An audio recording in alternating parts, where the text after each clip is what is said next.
수요일입니다. 오늘도 새벽에 만난 하나님 오신 여러분들 잘 오셨습니다.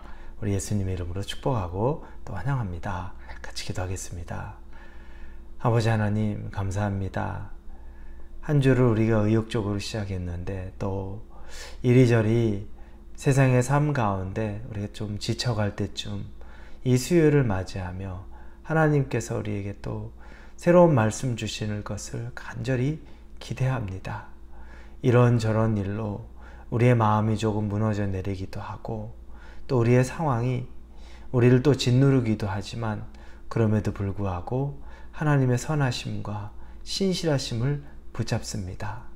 하나님이 우리에게 허락하신 것은 가장 좋은 것이고 내가 너희와 함께하리라는 그 말씀을 우리가 붙잡을 때 우리는 혼자가 아니라 하나님의 신실하심에 함께하는 이 시간이 될 것을 믿습니다. 우리와 함께 하신 하나님께 감사를 드리며 예수님의 이름으로 기도합니다. 아멘. 오늘 우리에게 주시는 말씀은 에스겔 43장입니다. 에스겔 43장 1절에서 5절까지 말씀입니다. 에스겔서 43장 1절에서 5절입니다. 에스겔서 43장입니다. 우리 1절부터 5절까지 같이 읽겠습니다. 그 후에 그가 나를 데리고 문에 이르니 곧 동쪽을 향한 문이라.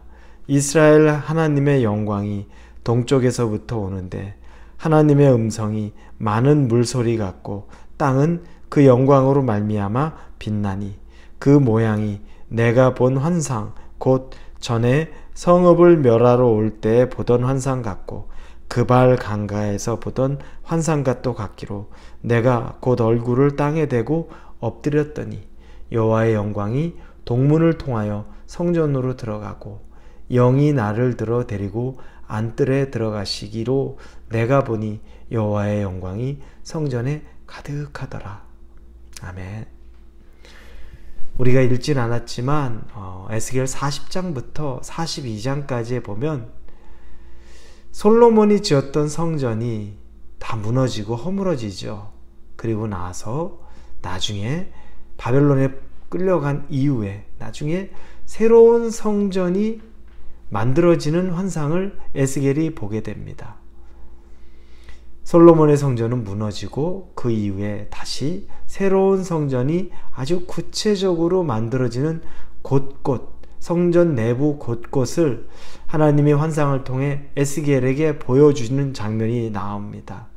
이것은 회복을 이야기하는 것이고 그 회복은 굉장히 감동적이고 감격적인 거죠.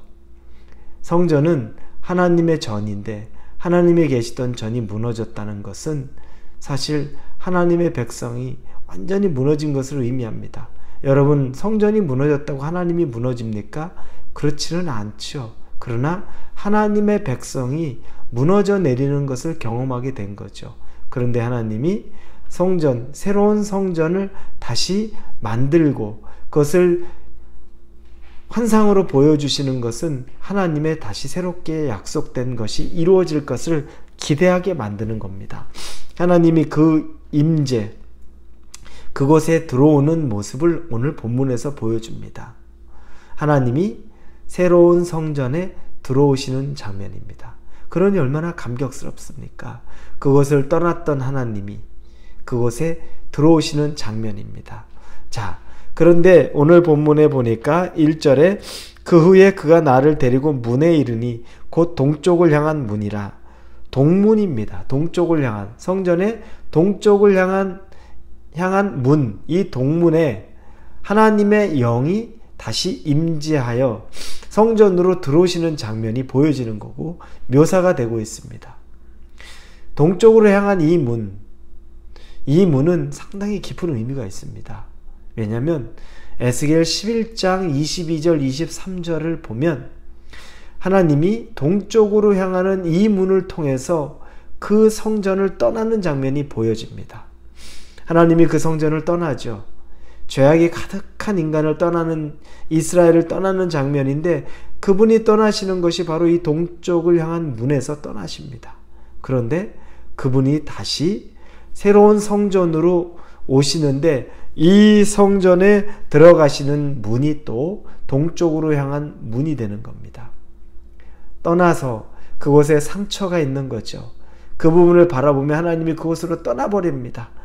그 상처가 있던 곳으로 하나님이 다시 들어오시면서 우리를 치유하시는 것, 그들을 치유하시는 것, 이게 어떤 치유의 의미가 있는 걸까?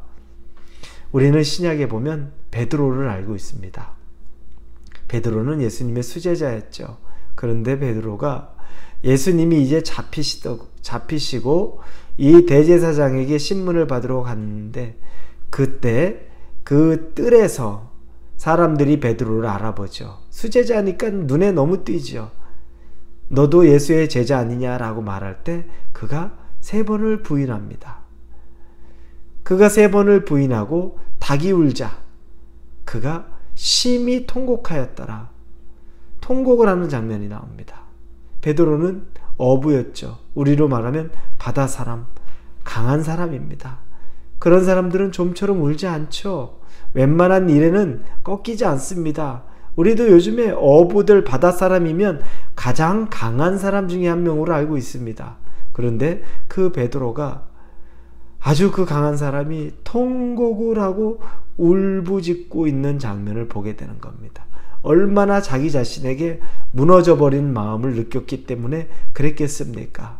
그는 상처를 안고 살아가는 겁니다. 나는 예수를 배신했다. 나는 예수의 가장 가까운 곳에 있었던 내가 예수를 3번이나 부인한 사람이다. 그건 그에게 엄청난 상처입니다. 씻을 수 없는 상처가 되죠. 그런데 예수님이 부활하신 이후에 다시 디베레아 바닷가로 오셨는데 그곳에서 어부가 되어서 다시 고기잡이하고 있던 베드로에게 나타납니다. 그리고 베드로는 그가 누군지 몰랐는데 조반을 지어서 예수님이 직접 조반을 지어서 그에게 대접하면서 베드로가 깨닫게 됐죠. 예수님인 걸 알게 됩니다. 그때 예수님이 베드로에게 3번을 묻죠. 네가 나를 사랑하느냐? 똑같은 걸 3번 묻습니다. 이 3번을 부인했던 것을 3번을 물어본다는 것은 아니 똑같이 네가 나한테 상처 줬다? 나도 너에게 똑같이 상처 줄 거야. 이것이 아니라 오히려 예수님은 그 일을 통하여 3번 그가 부인했던 나는 절대 구제불능이야. 한 번도 아니라 3번씩이나 부인했는데 그때 예수님이 그것들을 3번 걸쳐서 네가 나를 사랑하느냐 물으시고 그가 대답하게 하심으로 그를 치유하는 장면이 나옵니다. 그렇게 한 이후에 베드로가 치유를 경험하고 다음 세대를 살 수 있게 다음 사역을 그의 온전한 사역을 감당할 수 있는 일을 예수님은 하신 겁니다. 하나님이 동쪽 문을 통해서 떠나셨는데 이제 동쪽 문을 통해 다시 들어오셨습니다. 그건 상처난 이스라엘의 마음을 하나님이 다시 회복시키고 치유하시는 것을 의미합니다. 우리 홀리웨이브 성도 여러분, 여러분 안에 있는 상처들, 여러분 안에 있는 아픈 것들, 여러분 안에 있는 근심, 걱정들, 이것들은 하나님이 여러분들에게 상처를 준 것 같지만 다시 똑같이 오셔서 여러분을 어루만져 주실 때 그건 완전한 치유가 임합니다. 여러분의 치유를 세상에 맡기지 마십시오. 여러분의 마음의 치유, 이 상황의 치유를 우리의 구원자 되신 예수 그리스도께 여러분 전적으로 맡겨보십시오. 여러분의 아픈 마음을 보듬어 달라고, 여러분의 아프고 힘들고 실패하고 좌절했던 그 기억들을 씻어 달라고 여러분께서 우리 예수 그리스도를 초청하실 수 있기를, 그리고 회복됨을 경험할 수 있기를 우리 예수님 이름으로 축원합니다. 기도하겠습니다. 하나님 감사합니다. 우리를 치유하시고 치료하시고 회복시켜 주시옵소서. 상처받은 것을 하나님 같은 방식으로 더 상처 주는 것 같지만 그것이 온전한 치유라는 걸 느끼고 있습니다. 우리의 치유를 기대합니다. 예수님 이름으로 기도합니다. 아멘.